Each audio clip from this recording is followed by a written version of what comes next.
So Vishwas sir, welcome to the podcast. आणि आज इथे आल्याबद्दल खूप खूप धन्यवाद. आपण सध्या बघतो की कॉर्पोरेट जीवनात बरेच लोक खूप व्यस्त असतात आणि त्यांच्या आरोग्याकडे दुर्लक्ष होतं. But with AI coming in, आता साधारण आपल्या तब्येतीची ॲडव्हान्स माहिती घेणं आपल्याला शक्य झालं.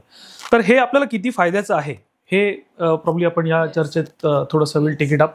सो टू बिगिन विथ, माझा पहिला प्रश्न असा असेल की वेलनेसच्या क्षेत्रात नेमकं AIची काय भूमिका आहे, आणि probably in a simpler language, if you can just explain on that. सगळ्यात पहिल्यांदा माझ्याकडे बोलवल्याबद्दल धन्यवाद. Thank you so much. मला ऑलवेज वेलनेस लॉन्जिव्हिटी सब्जेक्टबद्दल बोलायला आवडतं. हा फार इम्पॉर्टंट सब्जेक्ट आहे आपला. तो पहिल्यांदा आपण वेलनेस किंवा लॉन्जिव्हिटी काय याचा विचार करूया आणि मग आपण AI बद्दल बोलूया. Wellness is always about prevention. एक वाक्य आपण खूप घासून घासून गुळगुळीत केलेलं आहे, त्यामध्ये त्यातली पॉवर निघून गेलेली आहे. त्याचं ते वाक्य आहे, prevention is better than cure. पण काय झालेलं, इतके वर्ष ते आपण गुळगुळीत करून टाकलेलं आहे, त्यातली पॉवर निघून गेलेली आहे. म्हणून आपण कधीही आता बघितला, विचार केला तर आपल्या रोजच्या जीवनामध्ये आपण कधीही प्रिव्हेन्शन किंवा जे मेटाबॉलिक इश्यूज आपण उद्या जाऊन फेस करणार आहोत त्यासाठी आत्ता काहीतरी करणं ही स्टेप कधीच उचलत नाही. बेसिकली मी नेहमी म्हणतो की biggest addiction is being in comfort zone. आपण कम्फर्ट झोन मध्ये असतो बऱ्याच वेळा, आणि ते कम्फर्ट झोनच्या बाहेर पडणं खूप लोकांना शक्य होत नाही. सो वेलनेस म्हणजे बेसिकली असं आयुष्य जगणं की जिकडे आपण निरोगी राहू आणि निरोगी आयुष्य शेवटापर्यंत राहू. असं नाही होणार की आपण केवळ ओल्ड एज मध्ये गेल्यानंतर त्या ओल्ड एजमुळे आपल्याला इश्यू होतात. आपला इश्यू आहे हा आपल्या लाईफस्टाईलचा किंवा आपल्या चॉईसेसचा. तर ते चॉईसेस बदलणं आणि निरोगी राहणं शेवटच्या श्वासापर्यंत म्हणजेच वेलनेस आणि लॉन्जिव्हिटी. आता काय झालेलं आहे की AIच्या जमान्यात आपण खूप गोष्टी आधीच प्रेडिक्ट करू शकतो. AI हा एक असा कॉन्स्टंट गुरु आहे असं मी मानतो, की जो कधी झोपत नाही, जो कधी थांबत नाही किंवा जो कधी थकत नाही बेसिकली, आणि तो कॉन्स्टंटली तुमच्या बरोबर असू शकतो. दुसरी गोष्ट, AI मुळे आपल्याला कित्येक गोष्टी कळतात की ज्या आत्ता जे मायक्रो चेंजेस आपल्या शरीरामध्ये होत असतात. कारण कुठलाही डिझीज हा ओव्हरनाईट होत नाहीये. ती एक प्रोसेस आहे. 1 वर्ष, 2 वर्ष, 5 वर्ष, 10 वर्ष ती प्रोसेस चालू असते. जर आपल्याला आधीच कळलं की काय चेंजेस होत आहेत आणि उद्या जाऊन आपण काय भोगणार आहोत हे जर आपल्याला आधीच कळलं तर आपण खूप गोष्टी चेंज करू शकतो. आणि AI नेमकं तेच करतं. AI हे छोटे चेंजेस त्या वेळेला आपल्याला कळवतो आणि सांगतो की हे प्रॉब्लेम्स आहेत, आपली गाडी रुळावर न घसरते आहे, तर आपल्याला काहीतरी करायची गरज आहे. तर AIचा फार मोठा रोल इकडे आपण बघतो. AI काय करतो की आपले सगळेच मेटाबॉलिक प्रोफाइलिंग चेक करू शकतो, आपलं जेनेटिक टेस्टिंग करू शकतो, आपलं मायक्रोबायोटा चेक करू शकतो, आपले ब्लड मार्कर्स बघू शकतो आणि आपल्या करंट लाईफस्टाईलमुळे होणारे इश्यूज उद्या तो प्रेडिक्ट करू शकतो. त्यामुळे वेलनेसच्या प्रेडिक्शनसाठी किंवा वेलनेस जगण्यासाठी आपल्याला AIची मदत अतिप्रचंड होते. सो म्हणजे ह्याचा अर्थ आहे का की आता वेगवेगळे गॅजेट्स जे आहेत हे सगळं म्हणजे डिफरंट गॅजेट्स वेगवेगळ्या गोष्टी आपल्याला सांगतात आणि त्याच्यावरनं आपल्याला ठरवता येतं की ओके, हे मग ठरवता येतं की कुठलं तुम्ही एक्झॅक्टली वापरलं पाहिजे. असाच आहे का AIचा उपयोग, म्हणजे सामान्य माणसाला समजायला? चांगला प्रश्न आहे बेसिकली, की आता काय होतंय की आपले जे मायक्रो चेंजेस शरीरामध्ये होत आहेत हे कुठून तरी आपल्याला दिसले पाहिजे. त्यामुळे नवीन टेक्नॉलॉजी, सायन्स आता ग्रो होत चाललेलं आहे आणि ते जे गॅजेट्स आहेत त्याला अल्गोरिदम हा AI बेसिसवर होतो. तो गॅजेट आपला अख्खा डेटा शोधून काढतो आणि AI प्लॅटफॉर्म तो प्रोसेस करतो. सो या दोघांचं कॉम्बिनेशन जे आहे ते आपल्याला आज प्रोडक्टिव्ह हेल्थ मध्ये मदत करतं. आपल्याला जर कळायला लागलं की एव्हरी डे आपल्या शरीरातले चेंजेस कुठले कुठले आहेत ते आपले गॅजेट सगळे वेगवेगळे आहेत तेच आपल्याला डेटा देतं. आणि तो डेटा अतिशय महत्वाचा डेटा आहे. तो नुसतं बघत बसणं डेटापेक्षा त्याच्यावरती काहीतरी काम करता येणं हा एक महत्वाचा सब्जेक्ट आहे. आणि विथ दॅट आपण त्याला कुठला प्लॅटफॉर्म जो AIच्या दृष्टीने चांगला असू शकतो, देन त्या सगळ्या डेटाचं अनालिसिस करून त्या पर्टिक्युलर व्यक्तीने काय केलं गेलं पाहिजे ते खूप इम्पॉर्टंट आहे. कारण नुसताच डेटा घेऊन तो जो इंटरप्रेट करता आला नाही सामान्य माणसाला, Correct. मग तो नुसताच डेटा राहतो, करेक्ट मग ओव्हरलोड होतं ते डेटाचं पण, करेक्ट आणि मग अजून भीती आणि अजून कन्फ्युजन होतं. करेक्ट. सो आय थिंक ते पण खूप इम्पॉर्टंट आहे. So just throw some light on that as well. So basically हे सगळे गॅजेट्स वेगवेगळे रिपोर्ट्स आपल्याला देतात. प्रत्येकाचा एक अल्गोरिदम असतो आणि प्रत्येकाचा एक डेटाची स्टाईल असते. ते प्रत्येकाला सामान्य माणसाला रीड करता येणं हे शक्य नसतं. ओके. बरं, त्यातलं काय रीड करायचं हेही आपल्याला माहित नसतं. त्याचे नॉर्मल पॅरामीटर्स कुठले कुठले आहेत, ते एलिव्हेटेड आहे की खाली आहे, आणि त्याचा आपल्यावर होणारा जो परिणाम आहे हा कसा प्रेडिक्ट करायचा हे सामान्य माणसाला कळत नसतं. तसे डॉक्टर पण लागतो. आजकाल आपण जर बघितलं की आपलं जे आता करंट आपलं जे मेडिसिन आहे हे रिॲक्टिव्ह प्रोसेसवर काम करतं. म्हणजे काय की आपल्याला काहीतरी झालं की मग आपण डॉक्टर बघतो. बऱ्याच वेळा आपण कित्येक गोष्टी अंगावर पण काढतो, डॉक्टरकडे जात पण नाही, आणि जेव्हा ते विकोपाला जातं तेव्हा आपण डॉक्टरकडे जातो आणि डॉक्टर आपल्याला गाईड करतो, हेल्प करतो, पण मेजरली काही केमिकल्स किंवा काही मॉलिक्युल्स आपल्याला देऊन सप्रेस करायचा प्रयत्न करतो. हे गॅजेट्स काय करतात की आपल्याला हे चेंजेस वेळच्या वेळी कळवतात आणि त्याच्यावर तो रिपोर्ट कसा रीड करायचा याचं काम AI प्लॅटफॉर्म चांगल्या तऱ्हेने करू शकतो. AI हे पण करू शकतो की तुमच्या ह्या सगळ्या व्हेरिएबिलिटीमध्ये मला असं वाटतं की ह्या तऱ्हेने तुम्ही पुढे प्रोसेस केले गेलं पाहिजे. म्हणजे नॉट ओनली आपल्याला तो रिपोर्ट कळतो, पण अपार्ट फ्रॉम दॅट कुठले कुठले स्टेप्स उचलले गेले पाहिजेत टू करेक्ट दॅट, हे पण AI आपल्याला सांगू शकतो. म्हणून AIचं महत्व सध्या वेलनेसमध्ये अतिप्रचंड. करेक्ट. म्हणजे असं लोकांना जी आजकाल भीती वाटते AIची की AI म्हणजे AI is not a very great thing happening, पण ते आपण कसं वापरायचं ते ठरवू शकतो आपल्या वेलनेससाठी वगैरे. तर मगाशी तुम्ही मेटाबॉलिक प्रोफाइलिंग हा एक शब्द वापरला, तर तो थोडा एक्सप्लेन कराल का? आणि माझा दुसरा प्रश्न असा राहील, म्हणजे महिलांसाठी जे हा चॅनल बघतायत, की महिलांना पर्सनलाइज डाएट घ्यायची जरूरत आहे का, आणि काय काय गोष्टी लक्षात घेतल्या पाहिजे जर त्यांना पर्सनलाइज डाएटचं प्लॅनिंग करायचं असेल तर? सो मेटाबॉलिक प्रोफाइलिंग म्हणजे काय, तर आपली बॉडी एनर्जी प्रोसेस कशी करते हे समजून घेणं. फॉर एक्झाम्पल, आपण 2 एकाच वयाची माणसं बघितली, दोघेही मेल पकडले, आपण 30 वर्षाचे 2 मेल पकडले आणि दोघांनी 1 वाटी राईस घेतला, तर एकाचा स्पाइक दिसू शकतो आपल्याला इन्सुलिनचा, एकाला थोडा मोठा स्पाइक दिसणार नाहीये. म्हणजेच काय की ते राईस, 1 वाटी राईस जो आहे दोघांच्या बॉडीने वेगवेगळ्या तऱ्हेने प्रोसेस केला. आता एनर्जी म्हणजे काय की आपण एक बायोलॉजिकल बॉडी आहोत, त्यामुळे आपल्याला प्रत्येक गोष्टीसाठी, इंटरनल आणि एक्सटर्नल गोष्टींसाठी एनर्जी लागते. ही एनर्जी आपल्या फूडमधून येते. तर आपण कुठल्या टाईपचं फूड घेतो आणि कसं घेतो याच्यावर आपली बॉडी रिस्पॉन्ड करते की त्या फूडमधनं एनर्जी आपण कशी प्रोसेस करू शकतो. आता हे सगळं जे एनर्जी प्रोसेस करण्याचं बॉडीचं गणित आहे हे कित्येक गोष्टींवर डिपेंड असतं. एक म्हणजे जेनेटिक तुमचं काय आहे, तुमच्याकडे कुठले कुठले जीन्स आहेत. फॉर एक्झाम्पल, काही लोक ग्लुटन इंटॉलरंट असतात, काही लोक लॅक्टोज इंटॉलरंट असतात, काही लोकांचं प्रोटीन डायजेस्ट करण्याची क्षमता नसते. सो पहिलं जेनेटिक टेस्टिंग, म्हणजे जेनेटिक तुमचं कसं काम करतं, तुमचं एज काय, जेंडर काय, ऍक्टिव्हिटी लेवल काय, तुम्ही किती कंडिशन आहात, तुमची स्ट्रेस लेवल काय आहे, तुमचं हॉर्मोनल बॅलन्स किती आहे, या सगळ्यांवर तुमचं मेटाबॉलिक प्रोफाइलिंग होतं किंवा मेटाबॉलिझम डिपेंड असतं, how your body process energy. So हे इंडिव्हिज्युअल टू इंडिव्हिज्युअल हे वेगवेगळ्या तऱ्हेने आपण बघू शकतो. इकडे तुमचा दुसरा प्रश्न होता की वुमेनसाठी काही वेगळं आहे का? ऑफकोर्स, कारण वुमेनचे हॉर्मोनल चेंजेस जे होतात त्यांच्या सगळ्या स्ट्रक्चरमुळे, त्यांचं जे शरीर बनवलं गेलेलं आहे त्याप्रमाणे त्यांचा जो रिस्पॉन्स जो आहे प्रत्येकाचा कम्प्लिटली वेगळा आहे. मी नेहमी म्हणतो की कुठलाही जनरलाइज डाएट कोणालाही, की कुठला जनरलाइज अप्रोच न ठेवता, सध्या आपण अशा परिस्थितीत आहोत की आपण प्रत्येक इंडिव्हिज्युअल बॉडीला अनालिसिस करून त्या इंडिव्हिज्युअल बॉडीप्रमाणे त्यांना हेल्प करू शकतो, त्यांचं डाएट चेंज करू शकतो, त्यांची रिस्पॉन्सिस बदलू शकतो. फॉर एक्झाम्पल, जसं आता मी बोललो की आपलं लॅक्टोज इंटॉलरंट आहे, तर आपण नॅचरली दूध किंवा दूध सारखे कुठले पदार्थ न देणं, किंवा कोण ग्लुटन इंटॉलरंट आहे. तुम्हाला मी एक्झाम्पल देतो याच्यामध्ये. एक अतिशय सुंदर एक्झाम्पल आहे, स्पोर्ट्स मधलं आहे ते. काही वर्षापूर्वी रॉजर फेडरर आणि राफेल नदाल हे खूप स्ट्रॉंग प्लेयर्स म्हणून काम करत होते आणि असं वाटत होतं की त्यांना कोणी बीट करू शकत नाही. एकच माणूस म्हणत होता मी त्याला बीट करणार म्हणून, आणि तो होता जोकोविच. सो तो ही वॉज 18-19 इयर्स ओल्ड. तो सगळा टुर्नामेंट जिंकत होता, पण तो काही करून फेडररला आणि नदालला मारू शकत नव्हता बेसिकली. आणि त्यांनी सगळं चेंज केलं, त्यांनी आपला गेम चेंज केला, त्यांनी आपलं बिहेवियर चेंज केलं, आपलं रुटीन चेंज केलं, त्यांनी स्टाफ पण चेंज केला, आणि तरी सुद्धा त्याला करता येत नव्हतं. अशी 3 वर्ष निघून गेली.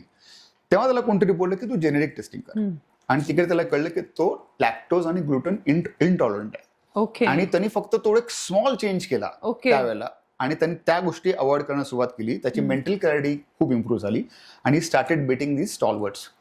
सो हे इतकं इंडिव्हिज्युअलाइज्ड आहे डाएट. हे आपण त्या लेवलला उतरून जर काम करायला सुरुवात केली तर आपण रिझल्ट बेस्ड काढू शकतो. त्यामुळे जनरलाइज अप्रोच न ठेवता इंडिव्हिज्युअलिस्टिक ठेवणं हा अतिशय खरं. Just I would like to add on over here की आता ना आजकाल सगळेजण जसं तुम्ही बोलात की पर्सनलाइज डाएट आपलं डायजेशन कपॅसिटी किंवा आपलं बॉडीचं मेकअप काय, तर बरेच जण ना आजकाल म्हणतात चलो मी ना ChatGPT वरती माझं डाएट घेतो आणि ते फॉलो करतो. पण दिस इज व्हॉट इज देअर की असं होतं की तिथे तर तुम्हाला जेनेरिक डाएट मिळतं, ते काय पर्सनलाइज होत नाही, तुमचे जीन्स चेंज होतात. So this is exactly where people are थोडं getting misled. So I think आणि जेनेटिक टेस्टिंग आता ऑफकोर्स मी पण माझ्या प्रॅक्टिसमध्ये जेनेटिक टेस्टिंग करतेच. सो त्याचे जे रिझल्ट येतात आणि त्याच्यामधनं जे पर्सनलायझेशन होतं ते नेक्स्ट लेवल आहे पर्सनलायझेशन. कारण आज आपण जेनेरिक टेस्टिंग मध्ये सगळंच प्रोफाइलिंग बघू शकतो की इव्हन स्पोर्ट्समॅन साठी आहे की what kind of sport that person should be excelling in, किंवा काय टाईपचा एक्सरसाइज केला पाहिजे, करेक्ट, कधी केला पाहिजे, मॉर्निंग का evening. I mean it's so personalise. Correct. आणि डायजेशन कसं किंवा युटिलायझेशन ऑफ न्यूट्रिएंट्स कसं आहे, काय डेफिशियन्सीज लाईफ लॉंग राहणार आहेत का जेनेटिकच्या हिशोबाने. सो खूप पर्सनलायझेशन येतं त्याच्यामध्ये. आणि काय होतं की आपण आपलं एक तर कळतं की आपलं जेनेटिक मेकअप काय आहे, करेक्ट, पण at the same time genes आपल्याकडे आहे. पण कुठलीही गोष्ट आपल्याला कधी केव्हा होते जेव्हा तो जीन एक्सप्रेस करतो. म्हणजे फॉर एक्झाम्पल दोन्ही बाजूने माझ्याकडे सपोज डायबिटिक किंवा शुगरचं जीन आहे की मी तो माझ्या वडिलांकडे पण डायबिटीज आहे आणि माझ्या आईकडे पण आहे, व्हेरी लाईकली की मला तो होणार आहे बेसिकली. पण ते एक्सप्रेशन जेव्हा होणार तेव्हा तो मला होणार आहे. प्रॉब्लेम काय होतो आज की आपण एक्सेप्ट करतो की नाही दोन्ही बाजूने आले मला डायबिटीज होणार आहे आणि आपण ते एक्सेप्ट केलं असतं. माझं असं म्हणणं आहे की तीच वेळ असते की आपण आपल्याला कळलेलं आहे की आपल्याकडे काय आहे ते, त्याचा आपण जर उपयोग करू शकलो आणि तेवढे चेंजेस करू शकलो तर आपण ते ऍटलीस्ट डिले करू शकतो किंवा ते होणार देखील नाही. सो जीन एक्सप्रेशन ज्याला आपण एपिजेनेटिक्स असं म्हणतो तो पण अतिशय महत्त्वाचा सब्जेक्ट आहे. आज AI मध्ये ते पॉसिबल झालेलं आहे. सो आपण त्या लेवलला उतरून जर काम करायला सुरुवात केली आणि त्याचे रिस्पॉन्सेस आपण अंडरस्टँड करायला सुरुवात केली आणि त्या स्टेप्स उचलायला सुरुवात केली तर आपण एक चांगलं निरोगी जीवन नक्कीच जगू शकतो. Correct, so true. That is there definitely. So दुसरं आपण म्हणतो की आता ब्लड रिपोर्ट्स टिपिकली कुठलंही टेस्टिंग म्हणलं की पहिलं म्हणतात की बाबा you do the blood work. So blood work coupled with let's say AI, तर त्याच्यातनं आपल्याला काय काय माहिती मिळू शकते, किंवा इव्हन थोड्या वेळापूर्वी you talked about predictive health analysis, तर त्याच्यामध्ये ह्याचा कसा फायदा होऊ शकतो. सो प्रेडिक्टिव्ह हेल्थ अनालिसिस म्हणजे काय आपण पहिले समजून घेऊया की आताच्या करंट स्टॅटसवरनं उद्या आपल्याला काय काय होऊ शकतं याचं प्रिडिक्शन करणं म्हणजे प्रेडिक्टिव्ह हेल्थ अनालिसिस. ह्याला एक अॅनॉलॉजी आपण जर विचार केला तर असं विचार करू शकतो की जे वेदर फोरकास्ट करतात ते काय बघतात की आत्ता काय वेदर आहे आणि आता काय होऊ शकतं, पण ते उद्या काय होणार आहे परवा काय होणार आहे हे देखील प्रिडिक्ट करतात. प्रेशर किती आहे, ह्युमिडिटी किती आहे, टेम्परेचर काय आहे याचा एक डेटा असतो, करंट डेटा असतो, त्याच्यावर त्यांचे प्रिडिक्शन असतात. AI काय करतं की आपला करंट स्टॅटस काय आहे सध्या, आपलं गट मायक्रोबायोटा काय म्हणतो, आपलं जेनेटिक्स मेकअप कसा आहे, आपले रिस्पॉन्सेस बाकी गोष्टींनी कसे आहेत, आपले ब्लड मार्कर्स कसे आता काम करतायत, कुठले एलिव्हेटेड गोष्टी आहेत, याचा अभ्यास करून कम्प्लिटली उद्या तुम्हाला काय काय होऊ शकतं याचं प्रिडिक्शन तो आधीच करू शकतो, म्हणजे प्रॉग्नोसिस करू शकतो. सगळ्यात महत्वाचा पार्ट असा आहे की जेव्हा आपण हे करतो आहोत त्याच्यावरती आपण काय ऍक्शन उचलणार आहोत तो एक महत्वाचा सब्जेक्ट आहे. सो तुम्ही जो मगाशी एक विचारलात की लोक आज ChatGPT ला टाकतात आणि डेटा घेतात, पण ती इंडिव्हिज्युअलाइज होणार नाहीये जोपर्यंत आपण आपले ब्लड मार्कर्स आणि सगळे टेस्टिंग करत नाही आणि माझा एक्झॅक्टली आता करंट स्टॅटस काय आहे हे पॅरामीटर्स आपण फिक्स करत नाही तोपर्यंत मला काय योग्य आहे किंवा काय अयोग्य आहे हे आपण बोलू शकत नाही. प्रत्येकाचा रिस्पॉन्स प्रत्येक गोष्टीसाठी वेगळा असतो. Every individual body is different. So तो रिस्पॉन्स अंडरस्टँड करून जेव्हा आपण त्याचं प्रोडक्शन करून आपण डाएट प्लॅन किंवा वर्कआउट प्लॅन बनवतो किंवा जे जीन्समध्ये काही गोष्टी मांडल्या गेलेल्या आहेत त्याचं एक्सप्रेशन होऊ नये म्हणून काही स्टेप्स उचलतो, हे आपण त्या वेळेला करायला सुरुवात केली तर नक्कीच आपण एक पुढचे सगळे इश्यूज अवॉइड करू शकतो किंवा डिले करू शकतो. ओके. ऍक्च्युली मी जस्ट इथे एक शेअर करेन ना की मी पण असं माझं जेनेटिक टेस्टिंग करून घेतलेलं, तेव्हा आय रिअलाइज की मला म्हणजे एव्हरी टाइम मी ब्लड वर्क केलं की माझं ना हिमोग्लोबिन कमीच यायचं. बिकॉज माझ्या बॉडीमध्ये ती प्रोसेस नीट होतच नाही. मला आयर्न सप्लिमेंट ऍड माझ्या एव्हरीडे डाएटमध्ये करायलाच लागणार आहे. अपार्ट फ्रॉम द फूड, म्हणजे आता मी न्यूट्रिशनिस्ट म्हणून काय विचार करेन, मी तर परफेक्ट खातीये, मग आयर्न का ड्रॉप होतं. But this was the reason, म्हणजे ते माझ्या बॉडीमध्ये प्रोसेसच होत नाहीये, ज्याच्यामुळे मला ते एक्सटर्नल सप्लिमेंट घ्यायलाच लागणार. So this was something like you know an eye opener for me also, की असं पण होऊ शकतं. सो दिस म्हणूनच ते यु नो पर्सनलाइज न्यूट्रिशन इकडे खूप इम्पॉर्टंट पडतं. करेक्ट. इथे मला आणखीन एक गोष्ट नमूद करायची आहे. तुम्ही आता सप्लिमेंटेशन बद्दल बोलता, याच्याबद्दल पण लोकांना खूप असं डाऊट आणि भीती असते की सप्लिमेंटेशन घ्यायचं की नाही घ्यायचं. तर तुम्ही अतिशय चांगला पॉईंट आता मांडलात की मला माझ्या जेनेटिक टेस्टिंग मध्ये कळलं हा इश्यू आहे आणि तुम्ही सप्लिमेंट घ्यायला सुरुवात केली. सो इन दॅट केस आपण सप्लिमेंटेशन करायचं की नाही करायचं याचं देखील उत्तर आपल्याला इकडेच मिळतं. करेक्ट. मग त्याच्यानंतर माझं एव्हरीथिंग इम्प्रूव्ह ना, एक्सरसाइज कपॅसिटी वाढली, एनर्जी लेवल्स वाढले, फटीग जे संध्याकाळी येत होतं ते कमी. सो खूपच फरक पडतो. Generally quality of life starts getting better. हे पर्सनलाइज न्यूट्रिशन वरनं समजतं. तर असं जसं आपण न्यूट्रिशन बद्दल कन्सिडर करतो, तर ऑल्सो इम्पॉर्टंट इज की स्लीप ट्रॅकिंग, ते पण एक खूप महत्वाचं आहे. तर आता I think AI helps you just to understand की तुमचं स्लीप ट्रॅकिंग, आपण जे गॅजेट्स वापरतो ते. तर मला फ्रॉम वुमन पर्स्पेक्टिव्ह विचारायचं की एकदा आपल्याला हा डेटा मिळाला तर मग त्याचं मॉडिफिकेशन कसं केलं पाहिजे, की हे स्लीप ट्रॅकिंगचा डेटा आलेला आहे तर मग तो मी कसा वापरू की माझी ती स्लीप क्वालिटी मी इम्प्रूव्ह करू शकते. येस, स्लीप हा अतिशय महत्वाचा सब्जेक्ट आपल्या आयुष्यामध्ये आहे, कारण आपलं एक बायोलॉजिकल बॉडी आहे ना, आपण इंजिनियर्ड बायोलॉजिकली आहोत. त्यामुळे क्वांटिटी ऑफ स्लीप पेक्षा क्वालिटी ऑफ स्लीप हा अतिशय महत्वाचा सब्जेक्ट आहे. काही लोक म्हणतात मी 4 तास झोपतो किंवा 5 तास झोपतो आणि मी फ्रेश असतो. कदाचित they are into a very deep state असू शकतात आणि त्यांना ते सफिशियंट आहे. काही लोकांना वाटतं 7-8 तास झोपल्यानं देखील मला फटीग वाटतंय, लेथार्जिक वाटतंय, एनर्जेटिक वाटत नाहीये, कारण त्यावेळेला त्यांचा जो क्वालिटी ऑफ स्लीप किंवा डीप स्टेटमध्ये असण्याची जी वेळ आहे हा वेगळा असू शकतो. त्यामुळे सगळ्यात महत्वाचा पार्ट आहे स्लीपमध्ये की आपण क्वालिटी ऑफ स्लीप आपली कशी असणार आहे. दुसरा महत्वाचा पार्ट आहे की त्या स्लीप ट्रॅकिंगमुळे आपले बिहेवियरल चेंजेस पण आपण करू शकतो. फॉर एक्झाम्पल, आपण जर 1 ग्लास वाईनचा घेतला, सो आपला HRV 30% हलणार आहे. ओके. किंवा आपला जो डीप स्टेट ऑफ स्लीप आहे हे हाफ टाइम मध्ये कमी होणार आहे with 1 glass of wine in the night. Okay. So behavioural changes कुठले कुठले करायचे हे देखील आपल्याला स्लीप ट्रॅकिंग मध्ये कळू शकतं. खूप लोकांना स्लीपचा इश्यू काय येतोय, ऑफकोर्स स्ट्रेस हा महत्वाचा पार्ट आहे. तर त्यासाठी मेडिटेशन, प्राणायाम हे 2 अतिशय महत्वाचे सब्जेक्ट आपल्याला आपल्या योगामध्ये किंवा आपल्या एन्शियंट सायन्समध्ये शिकवले गेलेले आहेत. आज किती लोक मेडिटेट करतात किंवा मेडिटेशन म्हणजे काय हा एक वेगळा सब्जेक्ट आहे. दुसरं, how we manage our stress. Stress हा आयुष्यामध्ये असणारच आहे. फर्स्ट आपण एक्सेप्ट केलं गेलं पाहिजे की हा स्ट्रेस हा महत्वाचा पार्ट आहे. How do we manage that. मग याचं आपण जर गणित मांडलं आपल्या समोरच, म्हणजे मी जेव्हा 50 इयर्स झालो, today I am 53 years old, so when I become 50 years old, मी असे प्रश्न मला विचारले होते की am I happy in my life, am I content in my life. तर मला उत्तर मिळालं नाहीये म्हणून. मग मी शोधून काढलं की का नाहीये. मग मी बॅलन्स शीट उभी केली माझी की माझ्याकडे काय आहे आणि काय नाही आणि मला कुठल्या गोष्टींचा स्ट्रेस आहे. तेव्हा मला कळलं की मी पास्ट मध्ये ड्वेल करतो खूप जास्त, की अरे ते असं घडलं असतं तर तसं झालं असतं, मी इंडिया खेळायला पाहिजे होतो, किंवा मी त्याला चुकीचं बोललो, तो माझ्या चुकीचा वागला, आणि आपण पास्ट मध्ये ड्वेल करत असतो. किंवा फ्युचरचा खूप विचार करत असतो की अरे उद्या काय होणार आहे, उद्या माझं हे होईल का, ते होईल का, मला काय मिळाल्यानंतर मी खुश होणार आहे, आणि आपण करंट स्टेटमध्ये नाहीये. दुसरा गोष्ट आपला ग्रॅटिट्यूड नाहीये जे आपल्याकडे आहे त्याचा, आपण जे आपल्याकडे नाहीये याचा स्ट्रेस करत असतो. आणि तिसरी गोष्ट आम्ही शिकवतो लोकांना की मुलांना स्पेशली स्पोर्ट्समध्ये की कंट्रोल दी कंट्रोलेबल्स. अशा कित्येक गोष्टी आहेत ज्या आपल्या कंट्रोलमध्ये नाहीयेत आणि त्याचा आपल्याला स्ट्रेस असतो. सो ह्या 3 गोष्टींमध्ये मी ज्या विचार केला आणि चेंजेस केले, माझं मेंटल स्टेटस खूप चेंज झालं. पीस ऑफ माइंड माझा वाढला, माझी स्लीप क्वालिटी बेटर झाली. ऑफकोर्स मी स्पोर्ट्समन आहे, माझं अख्खं आयुष्य वर्कआउटमध्ये आणि खेळामध्ये असतं, त्यामुळे मला फिजिकल एफर्ट्स लागल्यामुळे मला झोप चांगली लागू शकते. सो असे कितीतरी गोष्टी आहेत, मेडिटेशन सारख्या गोष्टी आहेत, म्युझिक सारख्या गोष्टी आहेत, याचा उपयोग करून आपण आपली स्लीप क्वालिटी बेटर करू शकलो. कारण स्लीप डिप्रेशनचे खूप प्रॉब्लेम्स आहेत. कॉग्निटिव्ह फंक्शन आपलं डेफिनेटली हॅम्पर होणार आहे, मेटाबॉलिझमवर फरक पडणार आहे, आपले जे डिझीज किंवा इलनेसेस आहेत ते वाढणार आहेत, की आपले इम्युनिटी लेवल खाली जाणार आहे.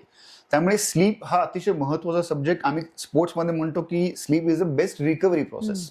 बॉडीला रिकव्हर करण्याची प्रोसेस ती आहे. त्यामुळे क्वालिटी ऑफ स्लीप इम्प्रूव्ह करण्यासाठी प्रयत्न करणं आणि हा जो डेटा आपण कलेक्ट करतो त्याच्यावरती काम करता येणं. नुसतंच डेटा घेऊन माहित नाहीये, आपल्याला कळतं पण वळत नाहीये. हा फार महत्वाचा सब्जेक्ट आहे. आज आपण म्हणतो कॉर्पोरेटमध्ये, तुम्ही मग असे सब्जेक्ट काढलात कॉर्पोरेटचा, त्यांना खूप इश्यू आहेत. पण आपण जर त्यांच्याकडे गेलो आणि त्यांना सांगितलं की तुम्हाला हेल्प करतो, त्यांना ती हेल्प नकोय. God help those people who help themselves. आपण कोणाला हेल्प करू शकत नाही, पण आतनं वाटणं की मला हेल्प पाहिजे आहे, ते हेल्प अवेलेबल आहे आजच्या टेक्नॉलॉजी थ्रू.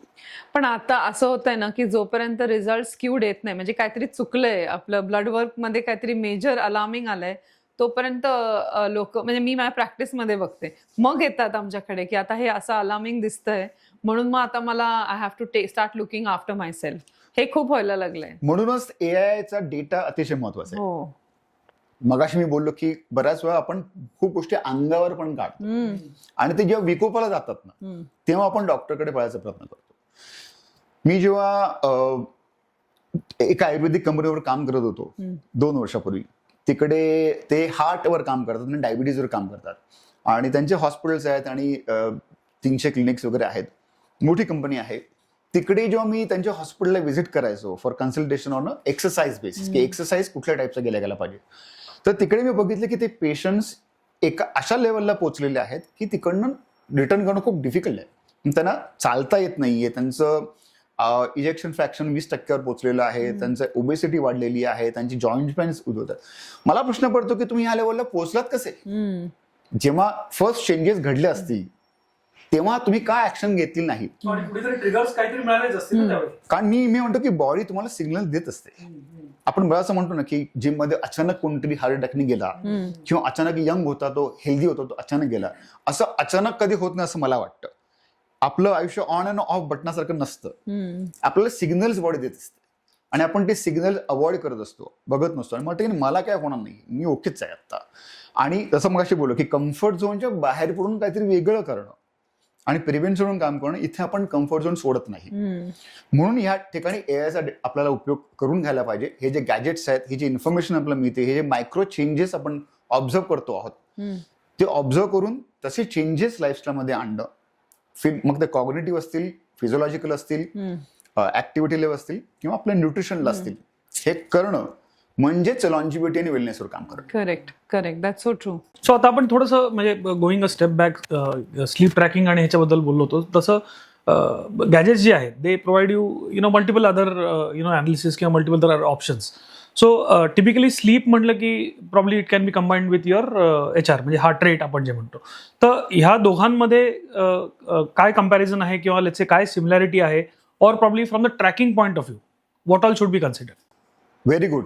सो जसं आपण मगाशी बोललो की गॅजेट आपल्याला वेगवेगळा डेटा देतो, तर त्यातनं काय बघायचं आणि काय ट्रॅक करायचं, प्रायोरिटी वाईज असं आपण जर विचार केला तर मला असं वाटतं HRV, हार्ट रेट व्हेरिएबिलिटी, हा अतिशय महत्वाचा सब्जेक्ट आहे आणि तो टॉप प्रायोरिटीला असला पाहिजे.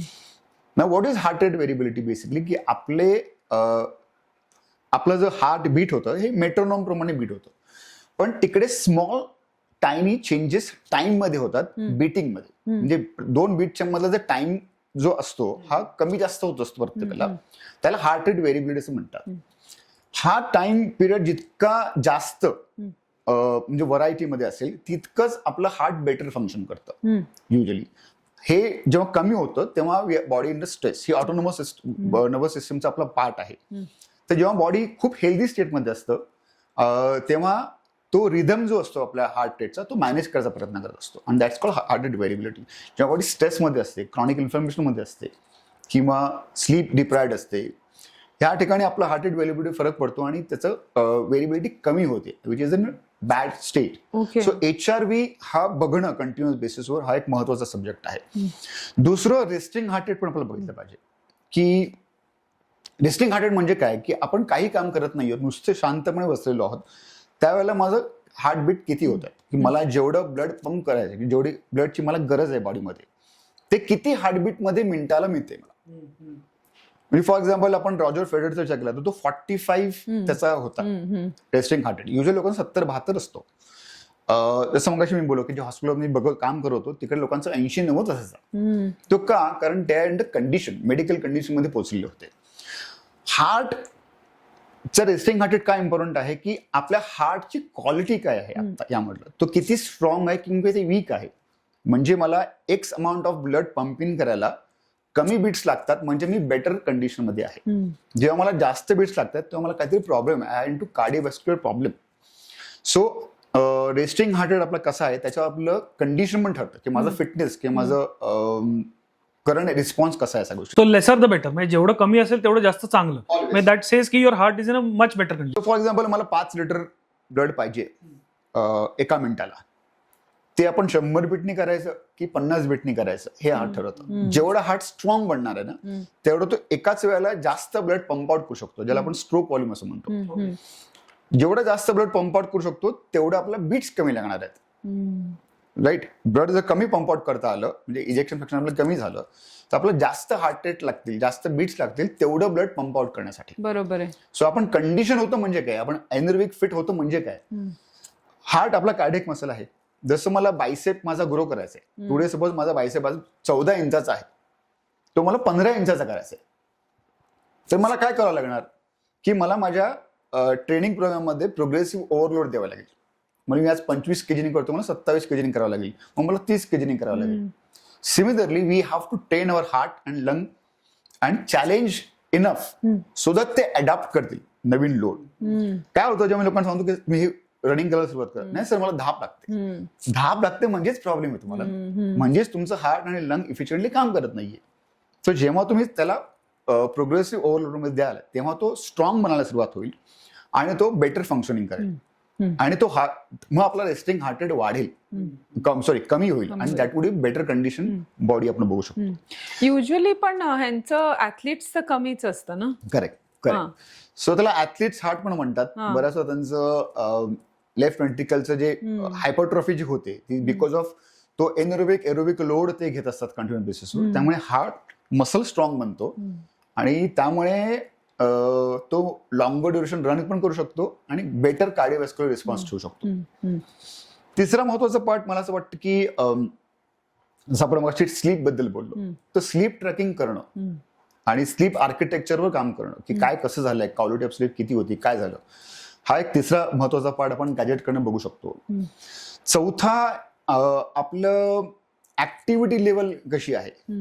म्हणजे आपण नुसतं बघतो की 10,000 स्टेप झाल्या का माझ्या, आज मी कित्येक लोक बघतो म्हणजे 8,000 झाल्या, 9,000 झाल्या, आज मी 15,000 केल्या. If you ask me, walking is not an exercise. Walking ही एक जनरल फंक्शनल ऍक्टिव्हिटी आहे. पॉइंट ए वरनं पॉइंट बी ला जायला आपण वॉकिंग करतो. ज्या लोकांना गॅजेट्स विकायचे आहेत त्या लोकांनी काहीतरी एंगेजमेंट टूल केलं पाहिजे, लोकांना एंगेज कुठेतरी केलं गेलं पाहिजे. म्हणून मला की 10,000 करा. ती 10,000 करणाऱ्या लोकांचं तुम्ही बाकी प्रोफाइलिंग केल्यानंतर कळेल की they are not fit, they are not healthy. म्हणजे नुसतं वॉकिंग तुम्हाला फायदेशीर देत आहे का? नाही. पण आपण जर गॅजेटला प्रॉपर ट्रॅक करू शकलो आणि तिकडनं आपण ऍक्टिव्हिटी लेवल काढू शकलो तर आपल्याला कळेल की आपल्याला त्यातून आपण डेटा वापरून आपण ते चेंजेस करू शकतो.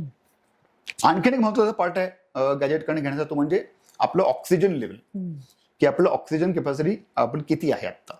झोपेमध्ये मला माहिती आहे की झोपेमध्ये जर आपलं ऑक्सिजन लेवल ड्रॉप व्हायला सुरुवात झाली तर that is a condition for sleep apnea. ते होऊ शकतो आणि मग आपला कार्डिओव्हास्क्युलर फिटनेस जो आहे हा कुठेतरी खराब होत चाललेला आहे हे आपल्याला कळायला लागतं किंवा आपण कंडिशन मध्ये चाललेलो आहोत. सो हे 4-5 पॅरामीटर्स फार महत्वाचे आहेत apart from other small parameters, पण ऍटलीस्ट हे 5 पॅरामीटर्स जे आहेत त्याच्यावर फोकस ठेवून ते चेंजेस करत राहणं हा एक महत्वाचा पार्ट असू शकतो. एक मला ना त्याला जोडून एक प्रश्न विचारायचा. आता यू सेड लाईक की आपलं जसं जसं आपण एक्सरसाइज बेटर करतो, प्रोग्रेसिव्ह ओव्हरलोड देतो, तसं तसं आपलं हार्ट रेट जे थोडं स्लो होत लागतं.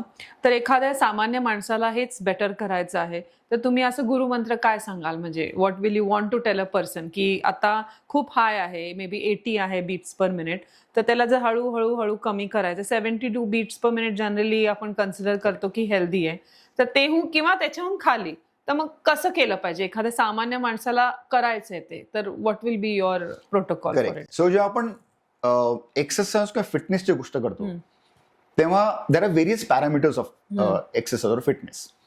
ज्याच्यामध्ये कार्डिओव्हास्क्युलर फिटनेस हा एक महत्वाचा पार्ट आहे. एनर्विक फिटनेस आहे, स्ट्रेंथ आहे, पॉवर आहे, स्टेबिलिटी आहे, कोर आहे. जेव्हा आपण या सगळ्या गोष्टींवर एकत्र काम करायला सुरुवात करतो तेव्हा आपण म्हणतो की आम्ही ऍक्च्युअली एक्सरसाइज करतो. काही लोक फक्त योगा करतात, काही लोक फक्त वॉक करतात, काही लोक फक्त जिमिंग करतात, काही लोक फक्त स्विमिंग करतात. माझं असं ऑलवेज माझं म्हणणं असतं की आपण जेव्हा फिटनेसचा विचार करतो तेव्हा सगळ्या गोष्टींचा विचार करून त्या गोष्टी आपल्या एक्सरसाइज प्रोग्राममध्ये इन्क्लूड केल्या गेल्या पाहिजेत, म्हणजे आपण सगळ्या गोष्टींवर काम करू शकतो. You are as strong as your weakest link, हे माझं एक फेवरेट वाक्य आहे. म्हणजे काय, एक आपण साखळी पकडूया, ती लोखंडाची साखळी आहे, त्या सगळ्या चेन ज्या आहेत, लिंक्स आहेत, ते लोखंडाच्या आहेत. त्याच्यामध्ये आपण फक्त एक रबराची लिंक टाकूया आणि दोन्ही बाजून ती ओढायला सुरुवात करूया. काय तुटणार आहे? रबराची. मग त्या लोखंडाच्या साखळ्यांचा काय उपयोग काय आहे का आपल्याला? You are as strong as your weakest link. आपल्या बॉडीमध्ये आपण कुठली वीक लिंक ठेवली तर आपली स्ट्रेंथ तेवढीच असते. म्हणजे माझ्याकडे ताकद खूप आहे पण माझा कार्डिओव्हास्क्युलर फिटनेसच नाही, सो आय एम वीक.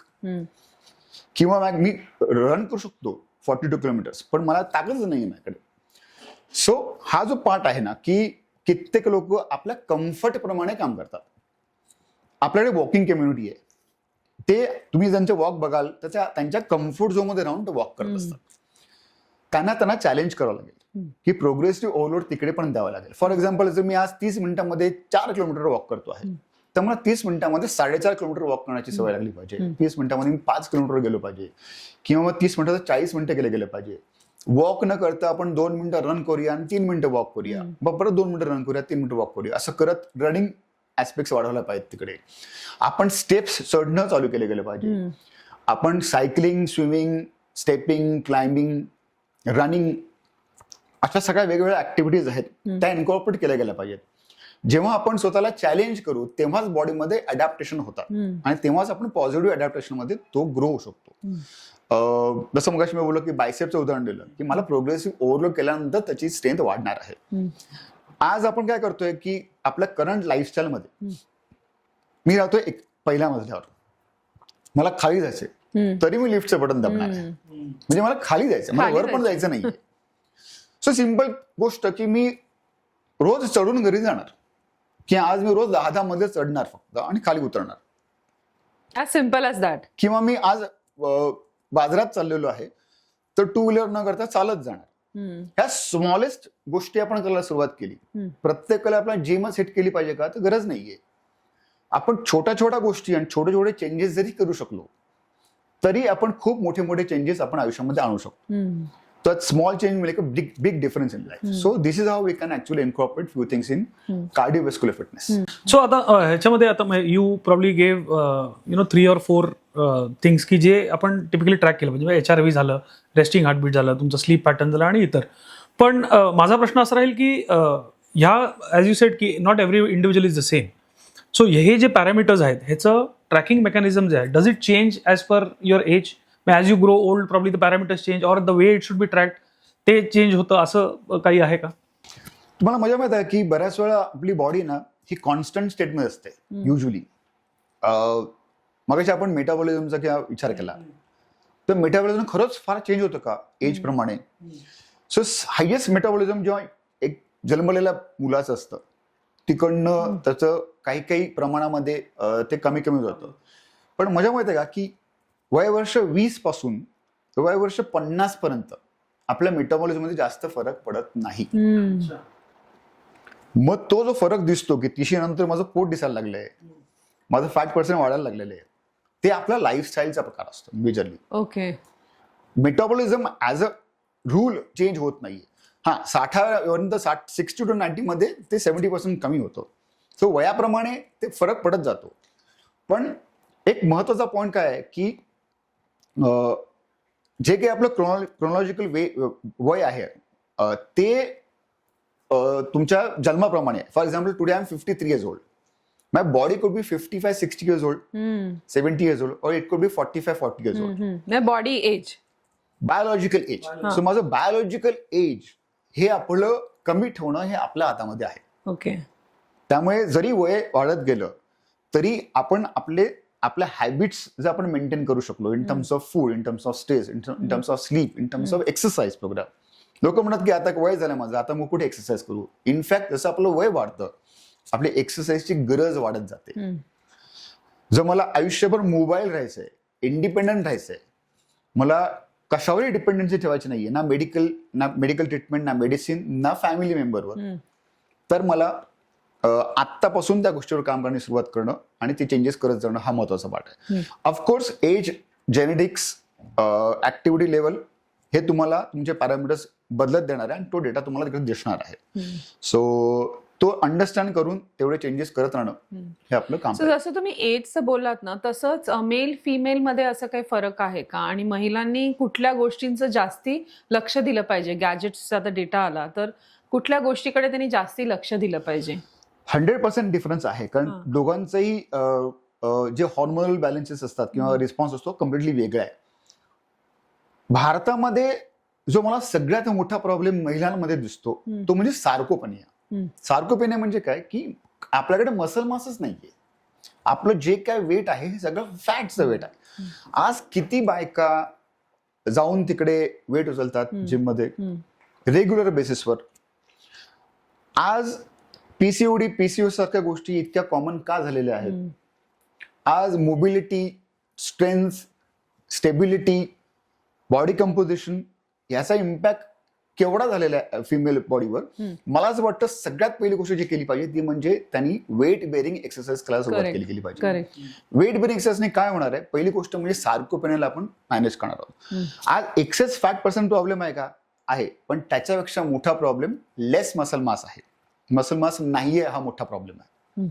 आपल्याला जर डायबिटीस जो आहे आपला हा कंट्रोलमध्ये ठेवायचा असेल तर आपल्याकडे मसल मास किंवा मसल सेल्स असण्याची गरज आहे. तरच इन्सुलिन ते शुगर जी आहे ती त्या मसल सेल्स मध्ये पुश करू शकतो.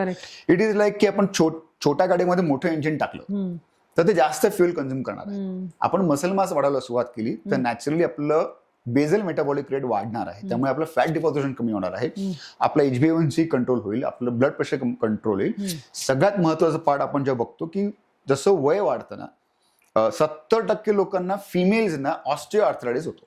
करेक्ट. रिझन काय आहे? तर एक तर फिजिकल ऍक्टिव्हिटी काय नाही आणि बोन डेन्सिटी ही कमी होते. मेनोपॉज नंतर जे कॅल्शियम अब्सॉर्प्शन बोन मध्ये व्हायला पाहिजे ते कमी व्हायला सुरुवात होतं, म्हणजे आपले बोन ठिसूळ व्हायला सुरुवात होतात. ह्याला एकच मेडिसिन आहे, ते म्हणजे वेट बेअरिंग एक्सरसाइज. आपलं आयुष्यभर इंडिपेंडंट राहायचंय, वेट बेअरिंग एक्सरसाइजेस. मसल हा एक असा टिश्यू आहे हा लॉन्जिव्हिटीवर काम करतो. त्यामुळे मी स्ट्रॉंगली जाणवतो की प्रत्येक फिमेलनी वेट बेअरिंग एक्सरसाइज करणं फार महत्वाचं आहे. अपार्ट फ्रॉम दॅट ऑफकोर्स तुमचे स्ट्रेचिंग एक्सरसाइजेस, तुमचे कोर एक्सरसाइजेस, तुमचं फूड हॅबिट्स, प्राणायाम, मेडिटेशन या सगळ्या गोष्टींवर आपल्याला काम करण्याची गरज आहे. करंट जर आपण लाईफ बघितलं तसं तर आपलं मेजर आहे, आपण खूप लोक स्क्रीनवर जातो आज, आणि त्या स्क्रीनचा इम्पॅक्ट पण आपल्या शरीरावर मेजर होतो आणि that is also creating huge effect on your sleep patterns. Specially तो लाईट जो येतो ना, ते आम्ही तर म्हणतो की मेलाटोनिन सिक्रिशन डिप्लीट होतं त्या स्क्रीनच्या लाईटमुळे. म्हणजे आणि नॉट ओनली दॅट, आज सोशल मीडियावर जे दाखवलं जातं त्याच्यामुळे आपली स्ट्रेस लेवल वाढते. आपल्याला अशा गोष्टी दिसतात की यार माझं आयुष्य खराब आहे, दुसऱ्यांचे चांगले आहे. म्हणजे जे तुम्ही जे म्हणलात ते आपल्या कंट्रोलमध्ये जी गोष्ट नाहीये त्याच्याबद्दलच विचार मग जास्ती करायला लागतो आपण. सो या सगळ्याचा इम्पॅक्ट मेंटल कंडिशनवर होतो. आणि म्हणूनच मगाशी मी बोललो की एम आय हॅपी और एम आय कंटेंट, हे दोन प्रश्न फार महत्वाचे आहेत. आणि त्याच्यावरती आपला जो स्ट्रेस रिस्पॉन्स असेल तो बेस्ड असेल. करेक्ट. त्याच्यावरती आपलं पीस ऑफ माइंड डिपेंड आहे आणि त्याच्यावरती आपली हेल्थ पण depend. It's all connected. Body and mind is all connected together. If your body is responding well, your mind is responding well. तुम्हाला मी एक्झाम्पल देतो. असं मी बॅडमिंटन खेळतो प्रोफेशनल. ज्या वेळेला माझी मॅच असते मी काही खात नाही. युजली म्हटलं जातं की तुम्ही काहीतरी खाऊन घ्या वगैरे, पण माझं जेवढं पोट रिकाम असतं ना तेवढा प्ले बेटर, बिकॉज माझं सगळं लक्ष डायजेशनवरनं बाकी गोष्टींवर माझी बॉडी केंद्रित करते. त्यामुळे माझ्या बाकीचे रिस्पॉन्सेस, मेंटल क्लॅरिटी बेटर होते. सो फूड प्लेज असा रोल बॉडीवर आपला करत असतो. सो हे सगळं मेंटेन करणं फिमेलसाठी, आज फिमेल ऍथलीट्स जे आहेत त्यांच्या पिरियड्सचे प्रमाण वरती खाली झालेलं असतं. काही लोकांना महिनोमहिने येत नाही, काही लोकांना वरची व्हायला सुरुवात होते. येत नाही. सो हे सगळे इम्पॅक्ट फिमेल बॉडीवर वेगळ्या तऱ्हेने होतात. जसं मी मगाशी म्हटलं की एआय आपल्याला हे पर्सनलाइज करून देऊ शकतं की त्या पर्टिक्युलर व्यक्तीचे रिस्पॉन्सेस कसे कसे आहेत आणि मग त्यांनी ते जे चेंजेस सांगितलेले असतात ते आपल्याला इम्प्लिमेंट करण्यास सुरुवात करणं. इम्प्लिमेंटेशिवाय आपला दुसरा काही पर्याय नाही आहे. Correct that's so true. Yeah so आता कमिंग बॅक टू अगेन थोडं गॅजेट्स आणि the data that we fetch out of those gadgets.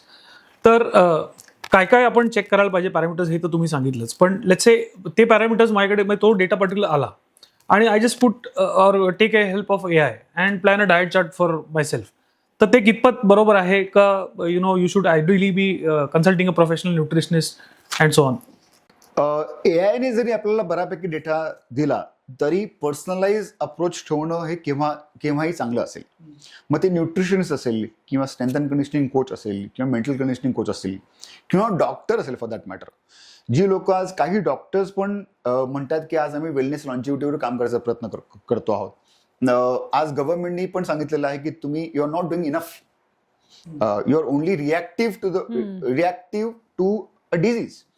प्रिव्हेन्शनला आपण सफिशियंट काम करत नाही आहोत. सो येस, एआय आपला बऱ्यापैकी इन्फॉर्मेशन देऊ शकतो, पण जिकडे जिकडे प्रोफेशनल्सची मदत लागणार आहे तिकडे तिकडे ती मागणं हे पण तितकंच महत्वाचं आहे. म्हणजे मला कुठल्या टाईपचा एक्सरसाइज कसा करायचा आहे हे आपल्याला एआय सांगू शकणार नाहीये, ते कोणीतरी समोर बघून आपल्याला सांगू शकेल. किंवा काही चेंजेस जे आपण ऍक्च्युअली कन्सल्टेशन नंतर आपल्याला जाणवतात की अरे हे एआयने दाखवले, पण कन्सल्टेशन नंतर मला अजून काही गोष्टी सापडलेल्या आहेत, तर त्या पण तिकडे इम्प्लिमेंट करता आपल्याला येऊ शकतात. सो तो ह्युमन टच ठेवणं आणि कोणीतरी आपल्या डोक्यावर बसलेलं आहे आणि काम करून घेतंय हे पण तेवढंच महत्वाचं आहे. सो ह्या दोन्हीचं कॉम्बिनेशन जर आपण करू शकलो तर that would be a better option. So I would just like to add over here की असं होतं ना की आपण एआय मधनं एक प्रॉबेबली डाएट चार्ट कोणीतरी घेतला, तुम्ही तो स्टार्ट केला फॉलो करायला, मग तुम्ही कुठेतरी अडकता. मग अडकल्यावर पुढे काय? करेक्ट. मग देन तुम्ही चक्रव्यूहात अडकल्यासारखं होतं. यू डोंट इव्हन नो की त्याच्यातनं बाहेर कसं पडायचं. बट देन मेंटॉर कोणी असेल तर ते ऍटलीस्ट त्यांना माहिती आहे की नेक्स्ट स्टेप तुम्ही काय घेतली पाहिजे. Perfect. So you can use it, you should, पण व्हॅलिडेट केलं पाहिजे. हे आय थिंक खूप इम्पॉर्टंट आहे. ते महत्वाचं आहे. तर ना असं होतं की आता ऑलमोस्ट आय वुड से 80-90% जे मिडल एज विमेन आहेत ते वर्किंग वुमन असतात. त्यांचं ना वर्क लाईफ बॅलन्स तोच बॅलन्स करणं त्यांना डिफिकल्ट जातो. त्याच्या पुढे जर आपण त्यांना सांगितलं की तुम्ही एक्सरसाइजसाठी वेगळा वेळ काढा, तर ते त्यांना थोडं चॅलेंजिंग वाटायला लागतं.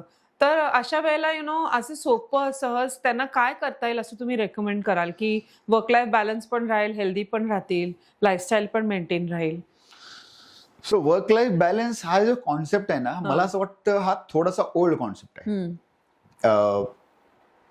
Work life integration could be a better option. आणि जो फ्लुइड आहे, जो करंट लाईफस्टाईलला मॅच होऊ शकतो.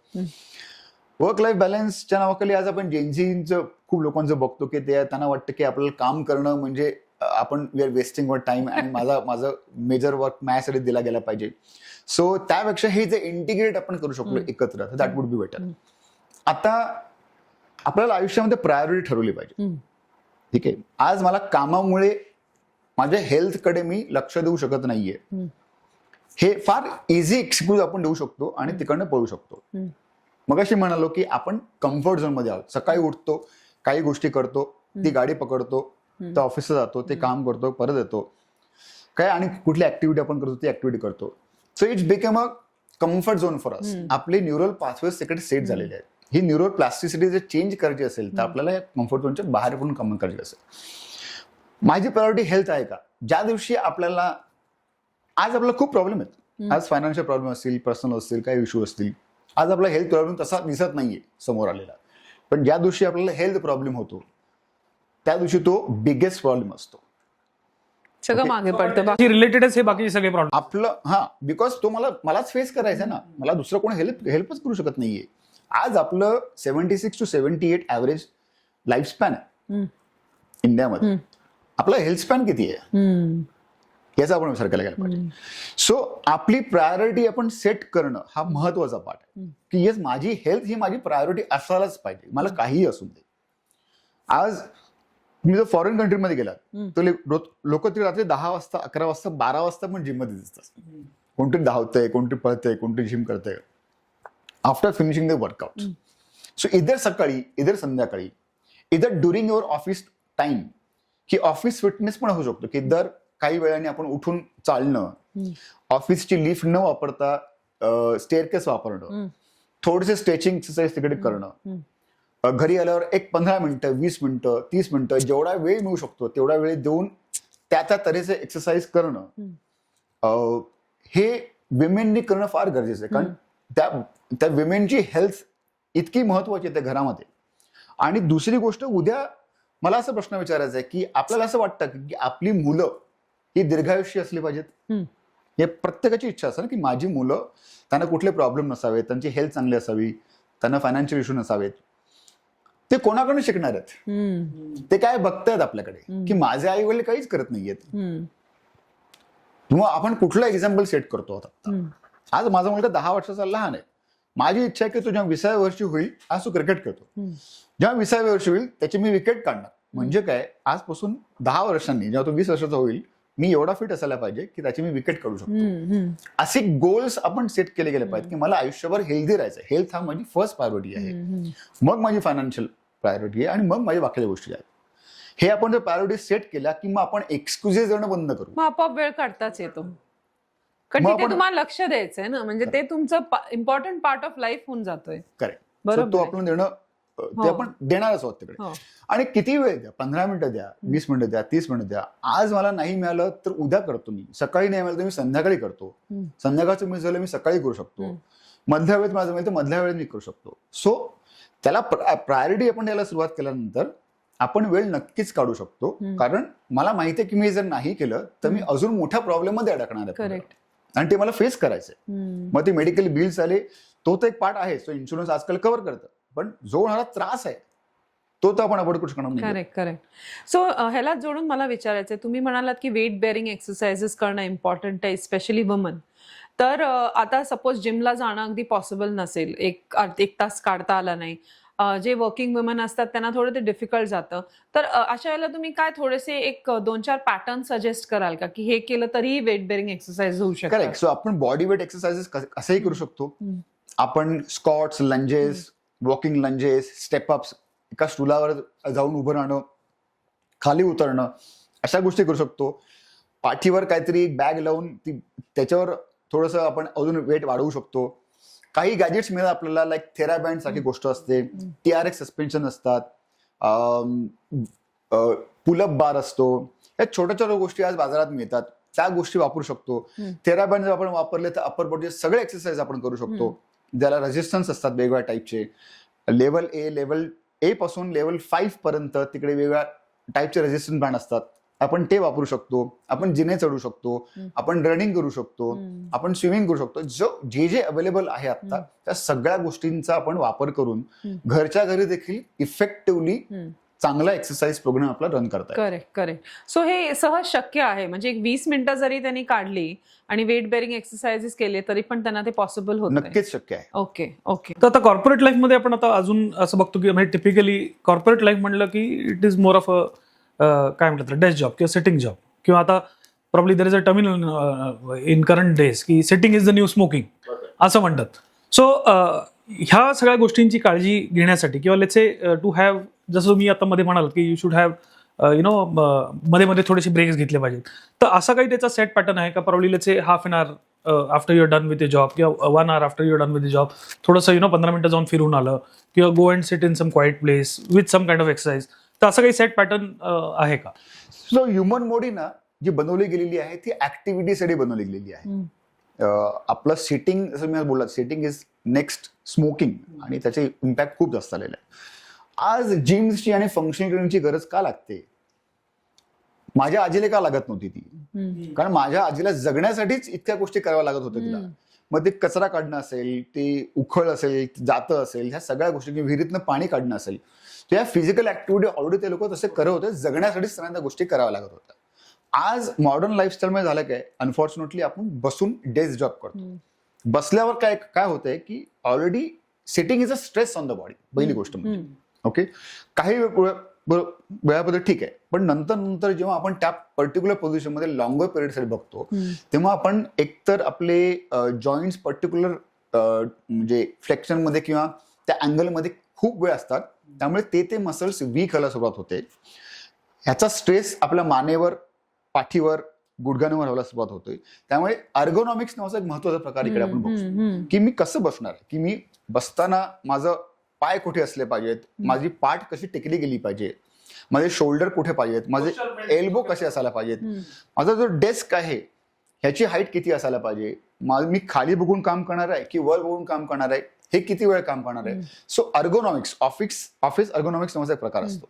सो पहिल्यांदा आपण त्याच्यावर काम करायला सुरुवात केली, की ऍटलीस्ट मला बसून काम करायचं आहे, तर ऍटलीस्ट माझं पॉस्चर तरी आपण करेक्ट करू शकतो. एव्हरी 1 hour, एव्हरी 1.5 hour आपण जर उठून वॉक करू शकलो, चालू शकलो, मग ती फाईल देण्यासाठी असेल, कोणासाठी बोलण्यासाठी असेल, पाणी पिण्यासाठी असेल, जे काय असेल तर ते करणं महत्वाचं आहे.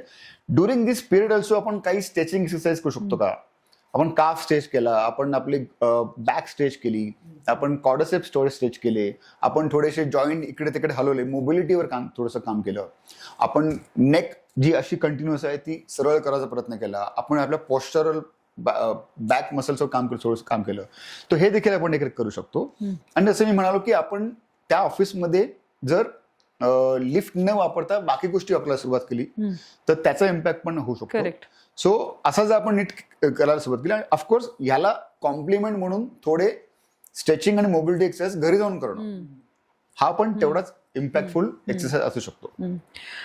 सो आता असं just I was telling you की मॅक्सिमम महिला आजकाल जॉब करतात, तर ऑफिसमध्ये त्यांनी त्यांच्या मेंटल हेल्थवरती किंवा कॉर्पोरेट कल्चरमध्ये कसं असं थोडंसं कल्चर बनवता येईल की मोर फिमेल मेंटल हेल्थवरती थोडं फोकस करता येईल.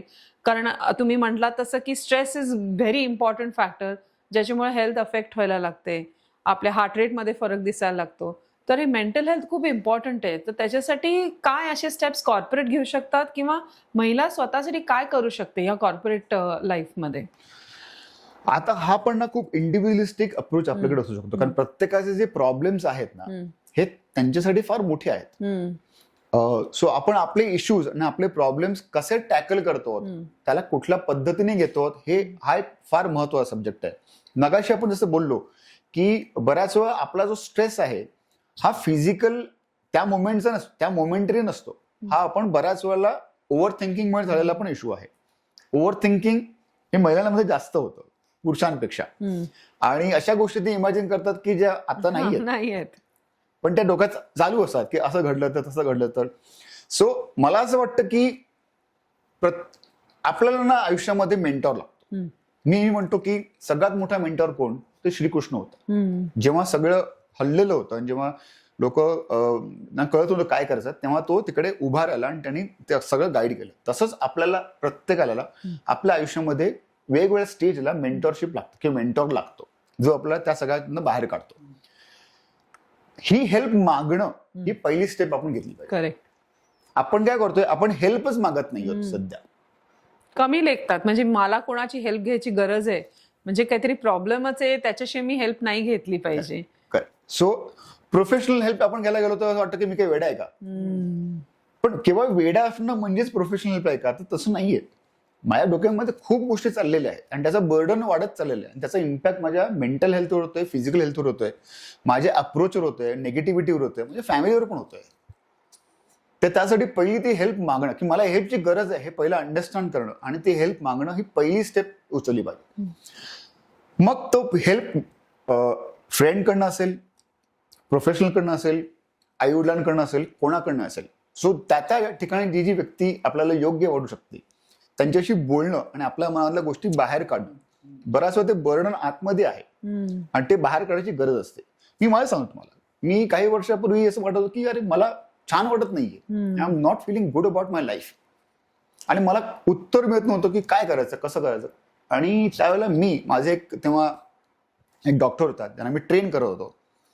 त्या फिमेल खूप ब्रिलियंट होत्या आणि मला असं वाटलं की त्यांच्याशी मला बोललं पाहिजे.